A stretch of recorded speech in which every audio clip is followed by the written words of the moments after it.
વડોદરાના પાદરાના ઢાઢર નદી કિનારે યુવકની મગર સાથે દોસ્તી જોવા મળી। યુવક મગર સાથે કરી રહ્યો છે અડપલા। મહાકાય મગર પાસે જઈ યુવકે કર્યો જોખમી સ્ટન્ટ। વિડીયોમાં યુવક અન્ય વ્યક્તિને પણ બોલાવી રહ્યો છે। યુવકનું કહેવું છે કે મગર મારો પાલતુ છે।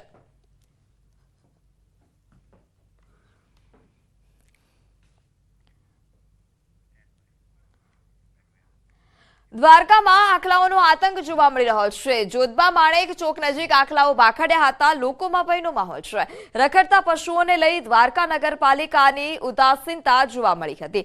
દ્વારકાધીશના દર્શને આવતા ભક્તો તેમજ દ્વારકા શહેરમાં રહેતા સ્થાનિક લોકો આખલાના ત્રાસથી પરેશાન છે। દ્વારકા શહેરમાં અવારનવાર રખડતા પશુઓને કારણે નિર્દોષ લોકો અકસ્માતનો ભોગ બને છે।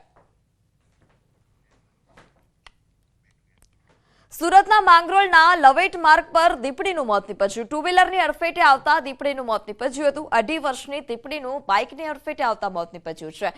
વાંકલ વન વિભાગે દીપડાને મૃતદેહને કબજો લીધો હતો અને મૃત દીપડીને માંગરોળ પશુ ચિકિત્સાલય ખાતે લઈ જવામાં આવ્યો।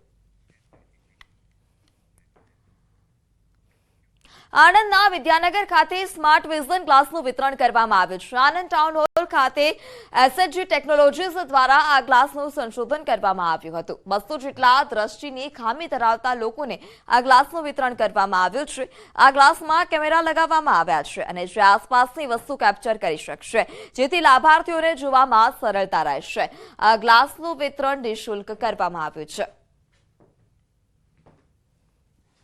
આ ક્લાસીસની વિશેષતા એ છે કે સૌથી મોટી વસ્તુ જે મને ગમી એ અમારા માટે આ વિઝન છે। એટલે અમે જોઈ શકીએ છીએ આનાથી, એ અમને આસપાસની બધી વસ્તુઓ કેપ્ચર કરે। ગ્લાસીસ એમાં કેમેરા છે અને આસપાસની બધી વસ્તુઓ અમને કહે। તમારા બ્લૂટૂથ ને એનાથી કનેક્ટેડ છે, એટલે તમને બધી ઇન્ફોર્મેશન મળતી રહે અને વ્યક્તિ કોન્ફિડન્સથી ભલે વિઝ્યુઅલી ચેલેન્જડ હોય, દિવ્યાંગજન હોય, પણ ખૂબ સારી રીતે પોતાનું કાર્ય કરી શકે। દક્ષિણ ડાંગ વન વિભાગ હસ્તકના વાંસદા નેશનલ પાર્ક ખાતે વન અને પર્યાવરણ વિભાગના રાજ્યમંત્રી મુકેશભાઈ પટેલના હસ્તે વન પ્રાણી સારવાર કેન્દ્રનું લોકાર્પણ કરવામાં આવ્યું। અત્યાર સુધી ઇજાગ્રસ્ત પ્રાણીઓને જૂનાગઢ કે પાવાગઢ રેસ્ક્યુ સેન્ટરમાં લઈ જવામાં આવતા હતા। ઇજાગ્રસ્ત વન્ય પ્રાણીઓને હવે વાંસદા ખાતે જ જરૂરી આરોગ્યપ્રદ સારવાર મળી રહેશે। આ લોકાર્પણ કાર્યક્રમમાં ડાંગના ધારાસભ્ય વિજયભાઈ પટેલ પણ ઉપસ્થિત રહ્યા હતા। જંગલી જાનવરો જે હોય છે, પક્ષીઓથી લઈને તમામ પ્રકારના જંગલની અંદર એને ઈજાઓ થતી હોય છે, ત્યારે ગુજરાતના પાવાગઢથી લઈને અલગ અલગ સ્થળે મોકલવામાં આવે છે। અહીં રેસ્ક્યુ માટે એની સારવાર માટેનું કોઈ સેન્ટર હતું નહીં। સૌ પ્રથમવાર આ ડાંગ જિલ્લાની અંદર વઘઈ ખાતે અમે રેસ્ક્યુ સેન્ટરનું ઓપનિંગ કર્યું છે। અમદાવાદ ખાતે ડોક્ટર બાબા સાહેબ આંબેડકર ઓપન યુનિવર્સિટીના 9મા વાર્ષિક પદવીદાન સમારોહનું આયોજન કરવામાં આવ્યું। પદવીદાન સમારોહમાં કુલ 19,094 વિદ્યાર્થીઓને પદવી એનાયત કરવામાં આવી છે, જે પૈકી 36 વિદ્યાર્થીઓને સુવર્ણ ચંદ્રક, 38 વિદ્યાર્થીઓને રજત ચંદ્રક, 39 વિદ્યાર્થીઓને સર્ટિફિકેટ એનાયત કરવામાં આવ્યા। આ કાર્યક્રમમાં રાજ્યપાલ આચાર્ય દેવવ્રત, મંત્રી ઋષિકેશ પટેલ તથા રાજ્ય કક્ષાના શિક્ષણ મંત્રી પ્રફુલ્લ પાનસેરિયા હાજર રહ્યા હતા।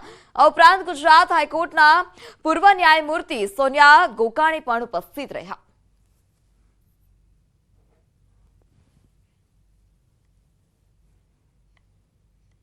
एक यूनिवर्सिटी को राष्ट्र की भावी पीढ़ी को जो कुछ समय के अनुरूप देना चाहिए, वो सब कुछ इस विश्वविद्यालय के द्वारा दिया जा रहा है।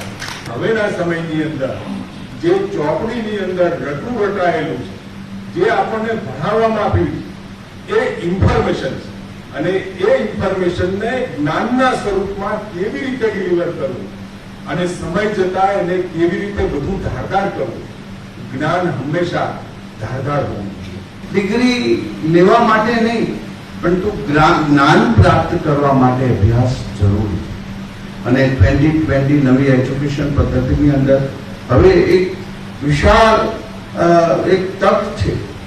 કોઈ પણ વિદ્યાર્થી કોઈ પણ અભ્યાસક્રમની અંદર જોઈન્ટ થઈ શકે।